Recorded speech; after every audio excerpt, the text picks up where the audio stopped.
Hello, അമ്മ മനസ്സിൻ്റെ പുതിയൊരു എപ്പിസോഡിലേക്ക് എല്ലാവർക്കും സ്വാഗതം. ചാനൽ ആദ്യമായിട്ട് കാണുന്നവരാണെങ്കിൽ ഒന്ന് സബ്സ്ക്രൈബ് ചെയ്തിട്ട് ലൈക്ക് ചെയ്യണേ.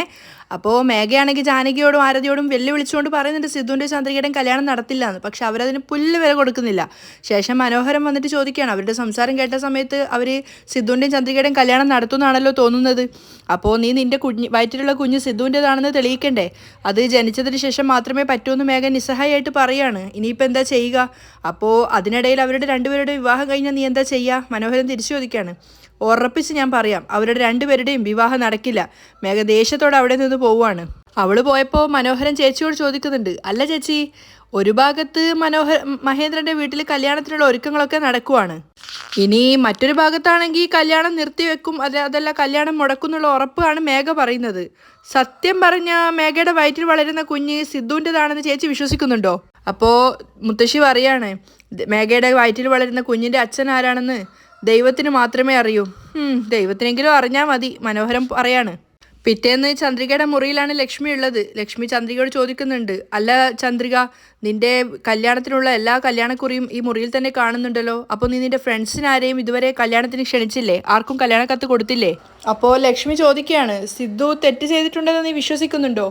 ഏയ് ഇല്ലമ്മ, അദ്ദേഹം ഒരു തെറ്റും ചെയ്തിട്ടില്ല, അതെനിക്ക് നന്നായിട്ടറിയാം. അങ്ങനെയുള്ളപ്പോൾ പിന്നെ എന്തിനാ നീ മേഘ പറഞ്ഞത് തന്നെ ചിന്തിച്ചുകൊണ്ടിരിക്കുന്നത്? തീർച്ചയായിട്ടും ഈ കല്യാണം നടത്തുമെന്ന് മുത്തശ്ശൻ പറഞ്ഞിട്ടുണ്ട്. അതുകൊണ്ട് ആർക്കൊക്കെയാണോ ക്ഷണക്കത്ത് കൊടുക്കാൻ തീരുമാനിച്ചിരുന്നത് അവർക്കൊക്കെ കൊണ്ടുപോയി കൊടുക്ക്. വെറുതെ ഓരോന്ന് ആലോചിച്ചിട്ട് മനസ്സ് വിഷമിപ്പിക്കാതെ. അമ്മ, എനിക്ക് ഇങ്ങനെ ഒരു മാനസികാവസ്ഥയിൽ കല്യാണക്കത്ത് ആർക്കും കൊണ്ടുപോയി കൊടുക്കാൻ പറ്റുന്നില്ല അമ്മ. ആദ്യം സിദ്ധു സാർ ഈ പ്രശ്നത്തിൽ നിന്നും ഒന്ന് പുറത്തു വരട്ടെ. അതിനുശേഷം ഒരു ബുദ്ധിമുട്ടും വിഷമവും ഇല്ലാതെ എല്ലാവർക്കും ഈ കല്യാണക്കത്ത് സന്തോഷത്തോടു കൂടി കൊണ്ടുപോയി കൊടുക്കാലോ അമ്മ. എന്താ ചന്ദ്രിക നീ ഇങ്ങനെ പറയുന്നത്? മേഘ അറിഞ്ഞുകൊണ്ടാണ് സിദ്ധുവിൻ്റെ മേൽ ഇങ്ങനെ ഒരു കുറ്റം ചാർത്തുന്നതെന്ന് നിനക്ക് നന്നായിട്ടറിയാം. അങ്ങനെയുള്ളപ്പോൾ പിന്നെ എന്തിനാ നീ ഇങ്ങനെയൊക്കെ ചിന്തിക്കുന്നത്? ഇങ്ങോട്ട് നോക്ക്, ആദ്യം നീ കല്യാണക്കത്ത് ആർക്കൊക്കെയാണോ കൊടുക്കേണ്ടത് അവർക്കൊക്കെ കൊടുക്കാൻ നോക്ക്. ഇല്ലമ്മ, എന്നെ തെറ്റിദ്ധരിക്കരുത്. ഇങ്ങനെ ഒരു മാനസികാവസ്ഥയിൽ എന്നെക്കൊണ്ട് എൻ്റെ ഫ്രണ്ട്സിന് ഈ കല്യാണക്കത്ത് കൊടുക്കാൻ സാധിക്കില്ല. ചന്ദ്രിക തീർത്ത് പറയുകയാണ്. അതിനുശേഷം അവൾ അവിടെ നിന്ന് കൂടുതലൊന്നും സംസാരിക്കാതെ എഴുന്നേറ്റ് പോവുകയാണ്. അപ്പോൾ ലക്ഷ്മി ചിന്തിക്കുന്നുണ്ട്, അയ്യോ ചന്ദ്രിക എന്താ ഇങ്ങനെയൊക്കെ പറഞ്ഞിട്ട് പോകുന്നത്? അവർക്ക് വല്ലാത്ത മനസ്സിന് വിഷമം തോന്നുവാണ്. മാത്രമല്ല കല്യാണ കത്തുകളൊക്കെ അവിടെ അങ്ങനെ കൂമ്പാരായിട്ടിട്ടിരിക്കുകയാണ്. അതേസമയം സിദ്ധു ആണെങ്കിൽ ടെറസിന് മുകളിലാണുള്ളത്. പക്ഷേ സിദ്ധു ഇപ്പോൾ ഏതു നേരവും ഓരോ ചിന്തയിലാണ്. അവനിങ്ങനെ വിഷാദ അവസ്ഥയിൽ ഇരിക്കുന്ന സമയത്ത് അങ്ങോട്ടേക്ക് ജാനകി വരുന്നുണ്ടായിരുന്നു. ജാനകി വന്നതൊന്നും സിദ്ധു അറിഞ്ഞിട്ട് പോലുമില്ല. സിദ്ധു ജാനകി വിളിക്കുന്ന സമയത്ത് സിദ്ധു പെട്ടെന്ന് ശ്രദ്ധിക്കുകയാണ്. പക്ഷെ അവൻ തിരിഞ്ഞു നോക്കുന്നില്ല അമ്മയെ. അപ്പോൾ ജാനകി ചോദിക്കുന്നുണ്ട്, നിൻ്റെ കൂട്ടുകാർക്കൊക്കെ നീ കല്യാണക്കത്ത് കൊടുത്തോ? ഇല്ലമ്മ. അതെന്താ? കല്യാണത്തിന് ഇനിയും 2 ആഴ്ച തികച്ചില്ല, എന്നിട്ടും നീ എന്താ കല്യാണക്കത്ത് ഇനിയും കൊടുത്തിട്ടില്ല എന്ന് പറയുന്നത്? ആദ്യം നീ പോയി നമുക്കറിയാവുന്നവർക്കൊക്കെ കല്യാണക്കത്ത് കൊടുത്തിട്ട് വരൂ. സിദ്ധു അതിന് മറുപടിയൊന്നും പറയുന്നില്ല. അവൻ അതേ അവസ്ഥയിൽ തന്നെ വീണ്ടും ഇരിക്കുകയാണ്. അപ്പോൾ ജാനകി അവനോട് ചോദിക്കുന്നുണ്ട്, എന്താ മോനെ നീ ഒന്നും പറയാത്തത്? അപ്പോൾ സിദ്ധാർത്ഥ എഴുന്നേറ്റുകൊണ്ട് വിഷമത്തോടെ അമ്മയോട് പറയാണ്, എന്താ അമ്മ ഞാൻ പറയേണ്ടത്? മേഘ അവളുടെ വയറ്റിൽ വളരുന്ന കുഞ്ഞിൻ്റെ അച്ഛൻ ഞാനാണെന്ന് ഈ നാട് മുഴുവൻ പറഞ്ഞു നടക്കുവാണ്. അങ്ങനെയുള്ളപ്പോൾ ഞാൻ ഏത് മുഖത്തോടെയാണ് എനിക്കും ചന്ദ്രയ്ക്കും കല്യാണമാണെന്ന് പറഞ്ഞിട്ട് കല്യാണക്കത്തും കൊണ്ട് പോവേണ്ടത്? ജാനകി തിരിച്ചു ചോദിക്കുകയാണ്, മേഘയുടെ ഗർഭത്തിന് നീ കാരണമല്ലല്ലോ, പിന്നെ എന്തിനാ അവൾ പറഞ്ഞത് കേട്ടിട്ട് നീ ഭയപ്പെടുന്നത്? ഇങ്ങോട്ട് നോക്ക് സിദ്ധു, മേഘ ഒരു ഫ്രോഡാണ്. അവൾ പറയുന്നത് ഒരാളും വിശ്വസിക്കില്ല. കാരണം അവൾ പറയുന്നത് മുഴുവൻ കള്ളമാണെന്ന് എല്ലാവർക്കും അറിയാം. നീ ധൈര്യമായിട്ട് പോയിട്ട് നിൻ്റെ ഫ്രണ്ട്സിനൊക്കെ കല്യാണക്കത്ത് കൊടുത്തിട്ട് വരൂ സിദ്ധു. അമ്മ, കല്യാണക്കത്ത് കൊടുക്കുന്നതൊന്നും വലിയൊരു വിഷയമല്ല. അവിടെ പോയി കല്യാണക്കത്ത് കൊടുക്കുന്ന സമയത്ത് എന്താടാ നിൻ്റെ ജീവിതത്തിൽ സംഭവിച്ചത് എന്ന് അവർ തിരിച്ചു ചോദിച്ചാൽ ഞാൻ എന്താ അവരോട് പറയുക? മേഘയുടെ ഗർഭത്തിന് ഞാനാണോ ഉത്തരവാദി എന്ന് അവരെന്നോട് ചോദിക്കുമ്പോൾ ഞാൻ എന്താ ചെയ്യുക? എനിക്കത് ആലോചിക്കുമ്പോൾ തന്നെ വല്ലാത്ത വിഷമാവുകയാണ്. സിദ്ധു, നീ അതിന് തെറ്റ് ചെയ്തിട്ടില്ലല്ലോ, പിന്നെ നീ എന്തിനിങ്ങനെ മടിച്ചു നിൽക്കുന്നത്? ജാനകി തിരിച്ചു ചോദിക്കുന്നുണ്ട്. മേഘ പറയുന്നത് പച്ച കള്ളമാണെന്ന് തിരിച്ച് അവരോട് പറയ്. അമ്മ, ഈ ലോകത്ത് തെറ്റ് ചെയ്തവർക്ക് നല്ല ധൈര്യത്തോടു കൂടി പുറത്തിറങ്ങി നടക്കാൻ പറ്റും. എന്നാൽ ഒരു തെറ്റും ചെയ്യാത്ത എന്നെപ്പോലുള്ള ആളുകളുടെ ചോദ്യങ്ങളെ നേരിടാനാവാതെ ഭയന്നുകൊണ്ട് പേടിച്ചു മാറുകയാണ് ചെയ്യുന്നത്. എന്തുകൊണ്ടെന്നാ ഈ സൊസൈറ്റി അങ്ങനെയാണമ്മ. ഇങ്ങോട്ട് നോക്ക് സിദ്ധു, അവൻ എന്തു പറയും, ഇവൻ എന്തു പറയും, അവരെങ്ങനെ എടുക്കും എന്ന് ചിന്തിച്ചു കഴിഞ്ഞാൽ അതൊരു ജീവിതമാവില്ല. അങ്ങനെ ജീവിതകാലം മുഴുവൻ പേടിച്ച് ജീവിക്കാനും നമ്മളെ കൊണ്ട് സാധിക്കില്ല. നമ്മുടെ മനസാക്ഷിക്ക് മുന്നേ നമ്മൾ എപ്പോഴും നല്ലവരായാൽ മതി. നീ ഒരു തെറ്റും ചെയ്തിട്ടില്ലല്ലോ, പിന്നെ നീ എന്തിനാ മറ്റുള്ളവരെ നോക്കി ഭയത്തോടെ നിൽക്കുന്നത്? നീ ആദ്യം പോയി കല്യാണക്കത്ത് കൊടുക്കാൻ നോക്ക്. താല്പര്യമുള്ളവർ കല്യാണത്തിൽ വരട്ടെ, വരാത്തവരെ കുറിച്ച് ആലോചിച്ച് നമ്മൾ ടെൻഷൻ അടിക്കേണ്ട കാര്യമില്ല. അപ്പോഴാണ് സിദ്ധു പറയുന്നത്, അമ്മ എന്നോട് ക്ഷമിക്കണം, മേഘയുടെ ഗർഭത്തിന് ഞാനല്ല ഉത്തരവാദി എന്ന് തെളിയിക്കുന്നത് വരെ എന്നെ കൊണ്ട് ചന്ദ്രികയുടെ കഴുത്തിൽ താലി കെട്ടാൻ സാധിക്കില്ല. സിദ്ധു പറഞ്ഞത് കേട്ടിട്ട് ജാനകി ശരിക്കും ഷോക്കായിട്ടുണ്ടായിരുന്നു. കാരണം സിദ്ധുവിൽ നിന്ന് അങ്ങനെ ഒരു മറുപടി അവർ പ്രതീക്ഷിച്ചിട്ടുണ്ടായിരുന്നില്ല. എല്ലാവരും അവനൊപ്പം തന്നെ ആണെങ്കിലും അവനത് വല്ലാതെ വേദനിക്കുന്നുണ്ടെന്ന് അവർക്ക് മനസ്സിലായി. അപ്പോൾ സിദ്ധു പറയാണ്, അതിനു മുൻപ് എനിക്ക് ആർക്കും തന്നെ കല്യാണക്കത്ത് കൊടുക്കാൻ സാധിക്കില്ല. ഡാ ജാനകി വിളിച്ചപ്പോഴേക്കും സിദ്ധു അവരെ തോളിൽ കൈവച്ചുകൊണ്ട് പറയാണ്, അമ്മ സോറി അമ്മ എന്ന് പറഞ്ഞിട്ട് കൂടുതൽ സംസാരിക്കാൻ നിൽക്കാതെ അവൻ പോവാണ്. ജാനകിക്ക് അത് വല്ലാത്ത വിഷമം ഉണ്ടാക്കുന്നുണ്ടായിരുന്നു. രാത്രിയായപ്പോൾ പൂജാമുറിയിലാണ് ജാനകിയും ലക്ഷ്മിയും അതുപോലെ ആരതിയും ഉള്ളത്. ആരതി പിറ്റേന്നേക്കുള്ള മുല്ലമൊട്ട് മാലയൊക്കെ മടഞ്ഞുണ്ടാക്കുവാണ്. അപ്പോഴാണ് മുത്തശ്ശൻ അങ്ങോട്ടേക്ക് വരുന്നത്. അവർ 3 പേരും പരസ്പരം ഒന്നും സംസാരിക്കുന്നില്ല. ഇതെന്താ നിങ്ങൾ 3 പേരും ഇങ്ങനെ വിഷാദത്തോടെ ഇരിക്കുന്നത് ചോദിച്ചിട്ടാണ് അദ്ദേഹം വരുന്നത്. അപ്പോൾ ലക്ഷ്മി പറയുന്നുണ്ട്, ഒന്നുമില്ല മാമ, പിന്നെ ചന്ദ്രികയും സിദ്ധുവും ഇതുവരെ അവരുടെ കല്യാണക്കത്ത് ഒരാൾക്ക് പോലും കൊടുക്കാൻ തുടങ്ങിയിട്ടില്ല. അതെന്താ? ഫ്രണ്ട്സിനൊക്കെ കല്യാണക്കത്ത് കൊടുക്കാൻ പോകുന്ന സമയത്ത് മേഘയുടെ ഗർഭത്തിന് ഉത്തരവാദി നീയാണോ എന്ന് അവർ തിരിച്ചു ചോദിച്ചാൽ എന്താണ് അവർക്ക് മുന്നിൽ മറുപടി പറയേണ്ടതെന്നറിയാതെ സിദ്ധു ആകെ കുഴങ്ങിയിരിക്കുകയാണ് അച്ഛാ. അതുകൊണ്ട് സിദ്ധു ആർക്കും തന്നെ കല്യാണക്കത്ത് കൊടുക്കുന്നില്ല എന്നാണ് പറയുന്നത്. എന്ത്? സിദ്ധു കല്യാണക്കത്ത് കൊടുക്കുന്നില്ലെന്ന് പറഞ്ഞെന്നോ? അതെ മാമ, ചന്ദ്രികയും അങ്ങനെ തന്നെയാണ് പറയുന്നത്. അവളും ആർക്കും കല്യാണക്കത്ത് കൊടുക്കാൻ താല്പര്യമില്ല എന്നാണ് പറയുന്നത്. ഞാനും എന്നെക്കൊണ്ടാവും പോലെ അവളോട് പറഞ്ഞു നോക്കി. മേഘയുടെ ഗർഭത്തിന് ഉത്തരവാദി സിദ്ധു അല്ലെന്ന് തെളിയിച്ചതിന് ശേഷം കല്യാണം കഴിക്കുന്നതാണ് നല്ലതെന്നാണ് അവർ രണ്ടുപേരും പറയുന്നത്. അവർക്ക് രണ്ടുപേർക്കും അതാണ് നല്ലതെന്ന് തോന്നുന്നു എന്നാണ്. അപ്പോൾ അദ്ദേഹം ആരതിയോട് സിദ്ധുവിനെയും ചന്ദ്രികയും കൂട്ടിക്കൊണ്ട് വരാൻ പറയാണ്. അവൾ പോയിട്ട് അവർ രണ്ടുപേരെയും വിളിച്ചുകൊണ്ട് വരുന്നുണ്ട്. രണ്ടുപേരും വിഷാദാവസ്ഥയിൽ തന്നെയാണുള്ളത്. അപ്പോൾ അദ്ദേഹം അവരോട് ചോദിക്കുകയാണ്, നിങ്ങൾ രണ്ടുപേരും എന്താ കല്യാണക്കത്ത് ആർക്കും കൊടുക്കാത്തത്? അതിനൊന്നും അവർ മറുപടി പറയുന്നില്ല. മഹേന്ദ്രൻ നിങ്ങളുടെ കല്യാണത്തിനുള്ള ഒരുക്കങ്ങളൊക്കെ നടത്തിക്കൊണ്ടിരിക്കുകയാണ്. ആ സമയത്ത് നിങ്ങൾ ആർക്കും തന്നെ കല്യാണക്കത്ത് കൊടുക്കാതിരുന്നാൽ എന്താ സംഭവിക്കുക? മേഘയെ കൊണ്ട് ഈ കല്യാണം മുടക്കാൻ സാധിക്കില്ല. കുറിച്ച തീയതിയിൽ കുറിച്ച മുഹൂർത്തത്തിൽ തന്നെ നിങ്ങളുടെ രണ്ടുപേരുടെയും കല്യാണം നടക്കും. അദ്ദേഹത്തിൻ്റെ മുഖം കണ്ടപ്പോൾ സിദ്ധുവും ചന്ദ്രികയും പരസ്പരം നോക്കുവാണ്. പക്ഷെ അദ്ദേഹത്തിൻ്റെ വാക്കുകൾ കേട്ടപ്പോഴാണ് ജാനകിക്കും ലക്ഷ്മിക്കും ആരതിക്കും ഒക്കെ സമാധാനമായത്. അപ്പോൾ മുത്തശ്ശൻ ചന്ദ്രികയോട് ചോദിക്കുന്നുണ്ട്, ചന്ദ്രിക, മേഘ പറഞ്ഞതുപോലെ സിദ്ധു തെറ്റ് ചെയ്തിട്ടുണ്ടാവുമെന്ന് നീ വിശ്വസിക്കുന്നുണ്ടോ? അയ്യോ മുത്തശ്ശ, ഞാൻ അങ്ങനെയൊന്നും ചിന്തിക്കുന്നു പോലും ഇല്ല. ഓക്കെ സിദ്ധു, മേഘ പറഞ്ഞ നിന്റെ മേൽ ആരോപിച്ചിട്ടുള്ള കുറ്റം അത് കള്ളമല്ലേ? അതേ മുത്തശ്ശ. അങ്ങനെയുള്ളപ്പോൾ പിന്നെ എന്തുകൊണ്ടാണ് നിങ്ങൾ കല്യാണക്കത്ത് ആർക്കും കൊടുക്കാൻ ഇങ്ങനെ വിഷമിക്കുന്നത്? ഇങ്ങോട്ട് നോക്ക്, മേഘയെ പറ്റി നിങ്ങൾക്ക് രണ്ടുപേർക്കും നന്നായിട്ട് അറിയാം. അവൾ തുടക്കം മുതലേ ഈ കുടുംബത്തിൽ പല പ്രശ്നങ്ങളും ഉണ്ടാക്കിയിട്ടുണ്ട്. അവളെ പറ്റി ആലോചിച്ച് നിങ്ങൾ ടെൻഷൻ അടിക്കേണ്ട. അവളുടെ കാര്യം ഞാൻ നോക്കിക്കോളാം. കുറിച്ച തീയതിയിൽ കുറിച്ച മുഹൂർത്തത്തിൽ തന്നെ ഒരു ബുദ്ധിമുട്ടുകളും ഇല്ലാതെ തടസ്സങ്ങളും ഇല്ലാതെ ഈ കല്യാണം നടന്നിരിക്കും. അദ്ദേഹത്തിൻ്റെ കോൺഫിഡൻസ് ജാനകിക്കും ലക്ഷ്മിക്കും ഒക്കെ സമാധാനം ഉണ്ടായിട്ടുണ്ടായിരുന്നു. അപ്പോൾ അദ്ദേഹം പറയുന്നുണ്ട്, ഇത് ഞാൻ നടത്തുന്ന കല്യാണമാണ്. ആരാണ് ഈ കല്യാണം മുടക്കാൻ വരുന്നതെന്ന് ഞാനൊന്ന് നോക്കട്ടെ. സിദ്ധുവും ചന്ദ്രികയും പരസ്പരം മുഖത്തോട് മുഖം നോക്കുവാണ്. കാരണം അത്രയേറെ മാനസിക വിഷമത്തോടെയാണ് അവർ നിൽക്കുന്നത്. മേഘ ഈ കല്യാണം മുടക്കാൻ വേണ്ടി എന്തെങ്കിലും ചെയ്യുന്നുണ്ടെങ്കിൽ അതിനുള്ള മറുപടി ഞാൻ കൊടുത്തോളാം. മുത്തശ്ശൻ അവർക്ക് വീണ്ടും കോൺഫിഡൻസ് കൊടുക്കാൻ ശ്രമിക്കുകയാണ്. മോളെ ആരതി, കല്യാണക്കത്തൊക്കെ എവിടെ? ഇതാ ഇവിടെ ഉണ്ട് മുത്തശ്ശ എന്ന് പറഞ്ഞിട്ട് അവൾ കുറേ കല്യാണക്കത്ത് കൊടുക്കുകയാണ്. അപ്പോൾ അതിൽ നിന്ന് കുറച്ച് കല്യാണക്കത്ത് എടുത്തിട്ട് അദ്ദേഹം അവർക്ക് രണ്ടുപേർക്കും നീട്ടിയിട്ട് പറയാണ്, നാളെ മുതൽ നിങ്ങൾക്ക് അറിയാവുന്ന എല്ലാവർക്കും കല്യാണക്കത്ത് കൊടുത്ത് കല്യാണം വിളിക്കാൻ ആരംഭിക്കണം.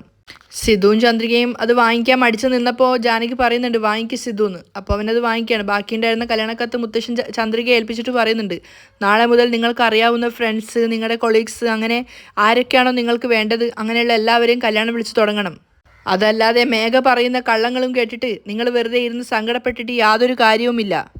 നിങ്ങൾ രണ്ടുപേരും എപ്പോഴും സന്തോഷത്തോടെ ഉണ്ടാവണം. അതാണ് ഈ മുത്തശ്ശൻ്റെ ആവശ്യം. ഇപ്പോൾ നിങ്ങൾ രണ്ടുപേരും ഇതുപോലെ മനസ്സ് കലങ്ങിയിട്ട് ഇങ്ങനെ നിൽക്കുന്നത് കാണുമ്പോൾ തന്നെ എനിക്കെന്തോ ഒരു പോലെ തോന്നുന്നു. നിങ്ങൾക്ക് രണ്ടുപേർക്കും ഒരു പ്രശ്നവും ഉണ്ടാവില്ല. എപ്പോഴും നിങ്ങളുടെ കൂടെ ഞാനുണ്ട്. എന്നെ മറികടന്ന് മേഘയ്ക്ക് നിങ്ങളെ ഒന്നും ചെയ്യാൻ സാധിക്കില്ല. ശരി മുത്തശ്ശ എന്ന് പറഞ്ഞിട്ടാണ് അവർ രണ്ടുപേരും അവിടെ നിന്നും പോകുന്നത്. പിറ്റേന്ന് മുതൽ അങ്ങനെ കല്യാണം വിളിക്കാൻ ആരംഭിക്കുകയാണ്. ആദ്യം തന്നെ ആ ഒരു സിനിമാ നടനായിട്ടുള്ള ആളുണ്ടായിരുന്നല്ലോ, ചന്ദ്രികയുടെ ബിസിനസ്സൊക്കെ കൊടുത്തിട്ടുണ്ടായിരുന്നേ, അയാളുടെ അടുത്തേക്കാണ് പോയിട്ടുണ്ടായിരുന്നത്. സഞ്ജയ് എന്നാണ് അയാളുടെ പേര്.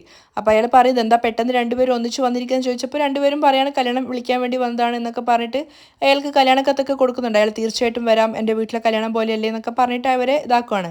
മാത്രമല്ല ചന്ദ്രികയുടെ നല്ല മനസ്സും സിദ്ധാർത്ഥിൻ്റെ ആ ഒരു കഴിവും ഇതൊക്കെ അയാൾ അപ്രീഷിയേറ്റ് ചെയ്യുന്നൊക്കെ ഉണ്ടായിരുന്നു. തീർച്ചയായിട്ടും കല്യാണത്തിന് വരാമെന്നൊക്കെ പറഞ്ഞിട്ടാണ് രണ്ടുപേരെയും പറഞ്ഞു വിടുന്നത്. പിന്നീട് ചന്ദ്രികയും സിദ്ധുവും അവരവരുടെ ഓരോ മുതലാളിമാരെയും അതുപോലെ തന്നെ ഫ്രണ്ട്സിനെയൊക്കെയാണ് കല്യാണം വിളിക്കാൻ പോകുന്നത്. പിന്നീട് സിദ്ധുവിനും ചന്ദ്രയ്ക്കും ബിസിനസ് കുറേ കൊടുത്തിട്ടുണ്ടായിരുന്ന ഒരുപാട് മുതലാളിമാരെ പോയിട്ട് കല്യാണം വിളിക്കുമ്പോൾ അവരൊക്കെ ഭയങ്കര അപ്രീഷിയേറ്റ് ചെയ്യുകയാണ്. രണ്ടുപേരും നല്ല ജോഡികളാണ്, രണ്ടുപേരും പരസ്പരം ചേരുന്നൊക്കെ പറഞ്ഞിട്ട് അവരെ പുകഴ്ത്തുന്നുണ്ടായിരുന്നു. അങ്ങനെ ഒരു 7-8 പേരെ കല്യാണം വിളിച്ചതിന് ശേഷം ഗീതയൊക്കെ വിളിക്കാൻ വേണ്ടി പോകുന്നത്. ഗീത പറയുന്നുണ്ട്, ഓ ഇപ്പോഴാണ് എന്നെ വിളിക്കുന്നതെന്നൊക്കെ പറഞ്ഞ് തമാശയാക്കുകയാണ്. അതിനുശേഷം തീർച്ചയായിട്ടും ഞാൻ വരും, ഞാൻ നിൻ്റെ കൂടെ തന്നെ ഉണ്ടാവും എന്നൊക്കെ പറയുന്നുണ്ട് ചന്ദ്രികയോട്.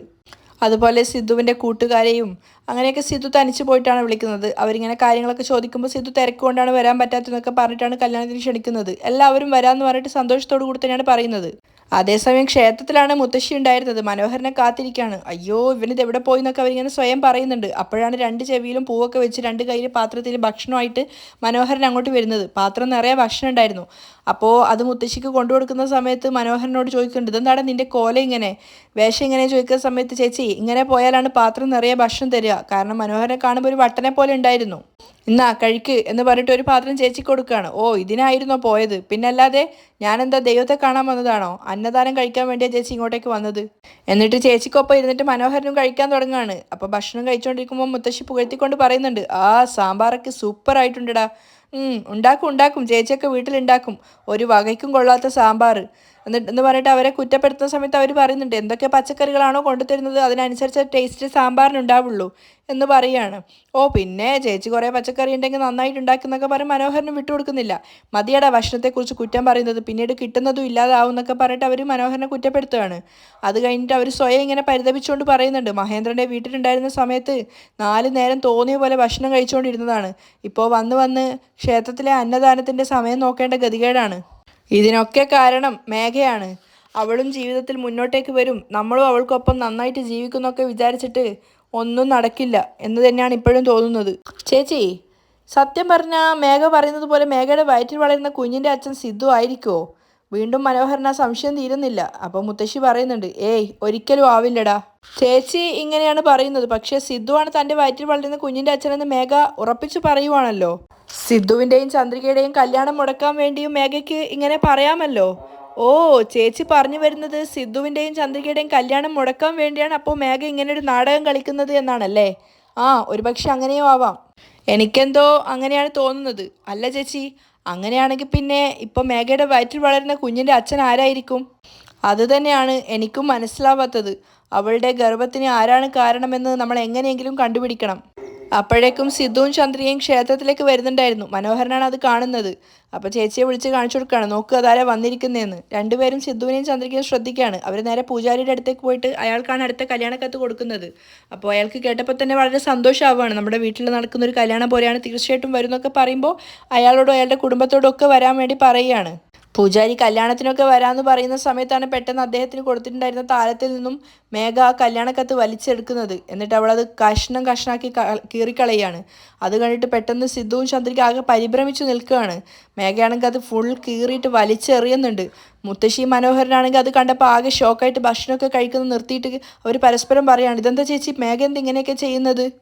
നീ പറഞ്ഞത് ശരിയാ, ഇവളെന്തിനിപ്പോൾ ഇങ്ങോട്ടേക്ക് വന്നത്? മുത്തശ്ശിയും ചോദിക്കുന്നുണ്ട്. അപ്പം മേഘ ദേഷ്യത്തോടെ സിദ്ധുവിനോട് പറയാണ്, നിനക്ക് എത്രമാത്രം ധൈര്യം ഉണ്ടായിട്ടാ എൻ്റെ അടുത്ത് മോശമായി പെരുമാറിയതിനു ശേഷം ഇപ്പം ചന്ദ്രികയെ കല്യാണം കഴിക്കാൻ വേണ്ടിയിട്ട് ഈ കല്യാണക്കത്തും കൊണ്ട് ഇങ്ങോട്ടേക്ക് വന്നത്? പൂജാരിക്ക് മുന്നിൽ വെച്ചിട്ട് അങ്ങനെ സംസാരിച്ചപ്പോൾ ചന്ദ്രികയ്ക്കും സിദ്ധാർത്ഥിനും ആകെ നാണക്കേട് തോന്നുവാണ്. അവരിങ്ങനെ അപമാനത്തോടെ നിൽക്കുമ്പോൾ അദ്ദേഹം ഇങ്ങനെ അത്ഭുതത്തോടെ നിൽക്കുന്നുണ്ട്. സിദ്ധുവിനെ കുറിച്ചാണല്ലോ പറയുന്നത്. അപ്പോൾ മേഘ പറയുന്നുണ്ട്, നിന്റെ 2 മാസം പ്രായമുള്ള കുഞ്ഞൻ്റെ വയറ്റിൽ വളരുന്നത് നിനക്കറിയില്ലേ? സിദ്ധുവും ചന്ദ്രികൻ ദേഷ്യത്തോടെ മേഘയെ നോക്കി നിൽക്കുകയാണ്. അപ്പോൾ മേഘ ചോദിക്കട്ടെ, പിന്നെ എന്തിനാ അറിഞ്ഞുകൊണ്ട് നീ ഇങ്ങനെ എല്ലാവർക്കും കല്യാണക്കത്തും കൊടുത്ത് നടക്കുന്നത്? എന്താ നീ പറയുന്നത്? സിദ്ധുവിനെ കുറിച്ച് അങ്ങനെയൊന്നും പറയരുത്. ഇവനെപ്പോലെ നല്ലൊരു പയ്യനെ കണ്ടുകിട്ടാൻ തന്നെ പ്രയാസമാണ്. പൂജാരി മേഘയോട് പറഞ്ഞപ്പോൾ മേഘ തിരിച്ചു പറയുന്നുണ്ട്, അതെ നിങ്ങളെപ്പോലുള്ള ആളുകളൊക്കെ ഇവനെ ഇങ്ങനെ വിശ്വസിക്കുന്നത് കാരണമാണ് ഇവൻ എന്നെപ്പോലുള്ള പെൺകുട്ടികളെ ചതിച്ചിട്ട് പിന്നെയും ധൈര്യത്തോടെ മറ്റ് പെൺകുട്ടിയെ കല്യാണം കഴിക്കാൻ വേണ്ടി പോകുന്നത്. മേഘ വായിൽ വന്നതൊക്കെ സിദ്ധുവിനെ കുറിച്ച് ആൾക്കൂട്ടത്തിൽ നിന്ന് വിളിച്ചു പറയുകയാണ്. കള്ളനെ വരെ വേണമെങ്കിൽ വിശ്വസിക്കാം, പക്ഷെ ഇവനെ പോലുള്ള ജെന്റിൽമാൻമാരെ വിശ്വസിക്കാൻ പാടില്ല. സിദ്ധാർത്ഥിനെ മാക്സിമം നാണം കെടുത്തിക്കൊണ്ടാണ് സംസാരിക്കുന്നത് മേഘ. സിദ്ധുവിനെ പരിഹസിച്ച് സംസാരിക്കുന്ന കേട്ടപ്പോൾ മുത്തശ്ശിക്കും മനോഹരനും ഉൾപ്പെടെ വിഷമം തോന്നുന്നുണ്ടായിരുന്നു. കാരണം അത്രയേറെ മോശമായിട്ടാണ് മേഘ സംസാരിക്കുന്നത്.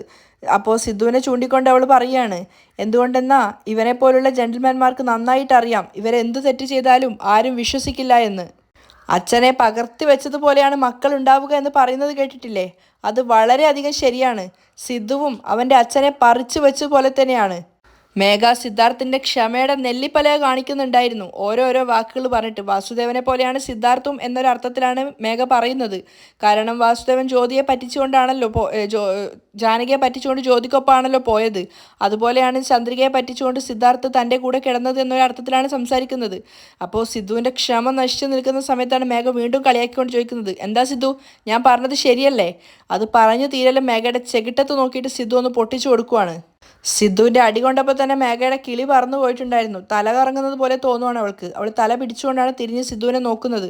തല്ല് കൊള്ളുന്ന ഉറപ്പായിട്ടുണ്ടായിരുന്നെങ്കിലും പെട്ടെന്ന് സിദ്ധു തല്ലിയപ്പോൾ മുത്തശ്ശി മനോഹരനൊക്കെ ആകെ ഞെട്ടിയിട്ടുണ്ടായിരുന്നു. അതുപോലെ തന്നെ ചന്ദ്രികയും. അതിനുശേഷം സിദ്ധാർത്ഥ് മേഘയോട് പറയുന്നുണ്ട്, നോക്ക്, എന്നെക്കുറിച്ച് നീ നിനക്ക് തോന്നിയത് എന്തും വിളിച്ചു പറഞ്ഞോ, ഞാൻ കേട്ടു നിൽക്കാം. പക്ഷേ എൻ്റെ കുടുംബത്തെക്കുറിച്ച് ക്ഷേത്രമാണെന്ന് പോലും ഞാൻ നോക്കില്ല, പൊതിരെ തല്ലും എന്നൊക്കെ സിദ്ധു പറയാണ്. അപ്പം ചന്ദ്രിക അവനെ പിടിച്ചു വെക്കുന്നുണ്ട്. പക്ഷേ അപ്പോഴേക്കും സിദ്ധു മേഘയുടെ കഴുത്ത് പിടിച്ചു വെച്ചിട്ടുണ്ടായിരുന്നു. നിന്നെ ഞാൻ എന്ന് പറഞ്ഞിട്ട് കൊല്ലാൻ വേണ്ടി ശ്രമിക്കുന്നത് പോലെ. ചന്ദ്രിക പിടിച്ചു മാറ്റിയത് കൊണ്ടാണ് മേഘ രക്ഷപ്പെട്ടത്. മേഘയാണെങ്കിൽ ചുമച്ചുകൊണ്ടേ ഇരിക്കുകയാണ് അവൻ കഴുത്തിന് പിടിച്ച ആ ഒരു ഇതുകൊണ്ട്. അപ്പോൾ ചന്ദ്രികയെ സിദ്ധുവിനെ പിടിച്ചു മാറ്റിയിട്ട് പറയുന്നുണ്ട്, എന്താ സാർ, ക്ഷേത്രമാണെന്ന് പോലും നോക്കാതെ? അവളോ അങ്ങനെ നടക്കുന്നു, സാറും എന്തിനാ അങ്ങനെ പോകുന്നത്?